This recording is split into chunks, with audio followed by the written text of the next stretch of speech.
Hello and welcome. My name is Marc Sanchez, Senior Counsel and founder of Contract In-House Counsel, the FDA ADDI. It's a great pleasure to be with you today as we discuss the Form 43, and in particular we look back at 2013 for the top 10 observations in three categories: food, medical device, and drug. And this is a great opportunity for us to learn from the mistakes from last year, if it's our facility or another, and to learn how to build a Form 43 response and avoid those warning letters. Some of us are brand new to this area and may be wondering, what is a Form 43? A Form 43 captures all the significant violations found during an investigation. Typically, this is a routine surveillance inspection, but it can also be a pre-inspection approval for a medical device. It can be a for-cause inspection during a significant adverse event or recall, and it can be both domestic or foreign, and foreign inspections are increasingly common.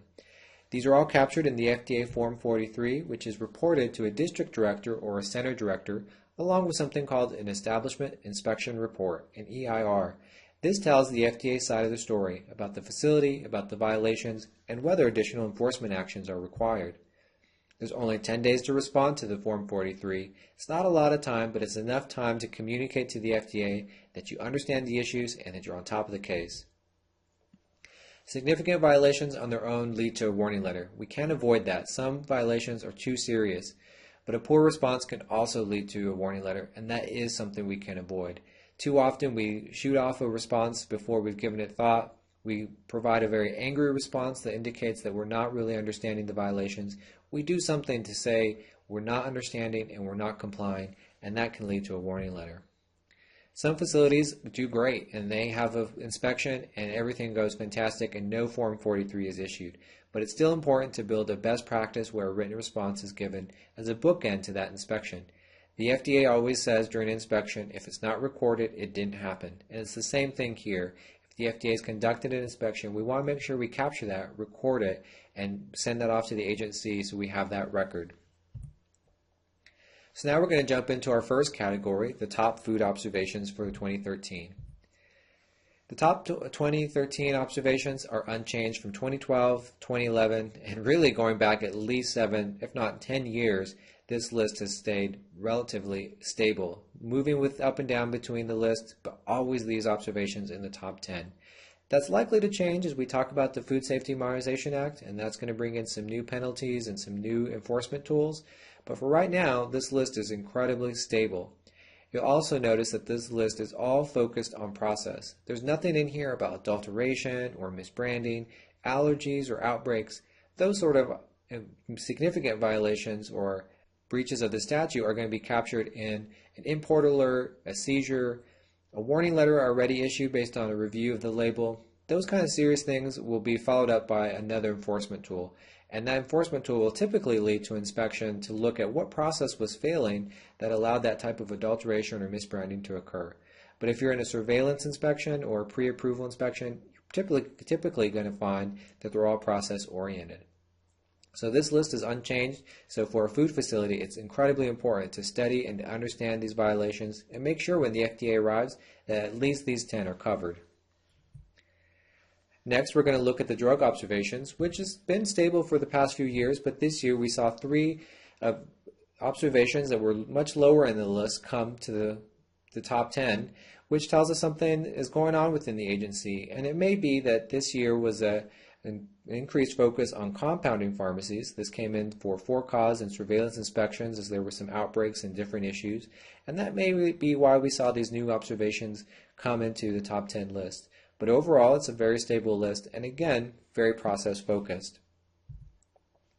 Next, we'll look at the top device observations, and again, incredibly stable. Only one new observation moved from lower in the list up to the top 10. And again, all of these are process-oriented. So it's important. These are things that we can control. These are all about good manufacturing practices, good laboratory practices, and those are things that we can predict, we can train, and we can make sure are happening appropriately in the facility. And that also gives us an indication about why a poor response can be so bad. The FDA says these observations are very common and you should be able to develop a response and remedy these pretty quickly. So when you give a poor response that indicates that you don't understand what these observations are, the FDA gets a little concerned. So next we're going to look very briefly at the total number of inspections that were conducted in 2013. And the number was down slightly, and that's in part because we had the government shutdown. But we had 690 drug observations, a figure that's pretty stable from 2012. We had almost 1,100 device observations, which is up 9 observations from 2012. Again, this was during the shutdown, so there may have been more if we didn't have that 3-month break of no inspections. Again, in the largest category for food, we would expect a much larger number of observations. And there was almost 2,400 observations, which is slightly down from 2012, but again, in light of the shutdown, this figure is pretty stable. And overall, we can say it's been a pretty big increase in the number of inspections that are occurring and the number of Form 43s. And again, there were 5,050 observations issued in fiscal year 2013, amid a shutdown, but also, as we mentioned at the very beginning, not all inspections lead to a Form 43. So the number of inspections that are occurring could be much higher, and that's not recorded by the FDA. So it's important to understand not all these numbers indicate the number of inspections, but they do tell us those that led to a Form 43. And there's some additional categories that aren't captured here, like veterinary products, and we're happy to make those available upon request. But for our purposes today, we wanted to look at the top 3 categories of food, medical device, and drug. So how do you respond to a Form 43 and avoid that warning letter? Well, it's important to begin by understanding the observations and understanding what's occurring in the inspection. So ask questions. Field investigators are typically very friendly and happy to answer those questions. A response should address each observation and the issues raised by the investigators.